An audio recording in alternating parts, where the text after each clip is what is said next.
এই মুহূর্তে দুঃখজনক খবর উঠে আসছে লালগোলা থেকে।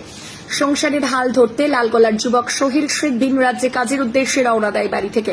তারপরই রাস্তায় যেতে যেতে নিখোঁজ হয়ে যায় যুবক সোহেল শেখ। তার কথা ভেবে চিন্তায় ঘুম হারিয়েছে পরিবার। আমরা আপনাদের সামনে নিখোঁজ খবর যতগুলো তুলে ধরেছি আপনাদের ভালোবাসার জোরে।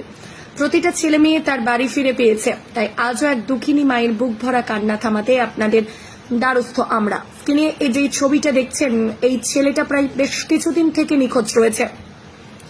তার বাড়ি মুর্শিদাবাদের লালগোলা থানার অন্তর্গত কালমেঘা অঞ্চলের বাঁশকারা এলাকায়। অত্যন্ত গরিব ফ্যামিলির যুবক। সংসারের কিছুটা হাল ধরতে ভিন রাজ্যে পাড়ি দিয়েছিল যুবক সোহেল শেখ। রাস্তায় যেতে যেতে নিখোঁজ হয়ে যায় যুবক সোহেল শেখ। তার সাথে ফোনে আর কোন রকম যোগাযোগ করতে পারেনি পরিবার। শেষমেশ আপনাদের সহযোগিতা চেয়ে আপনাদের দ্বারস্থ যুবকের পরিবার, কারণ আপনারাই পারেন এই ভিডিওটি শেয়ার করে যুবকটি তার মায়ের কোলে ফিরিয়ে দিতে।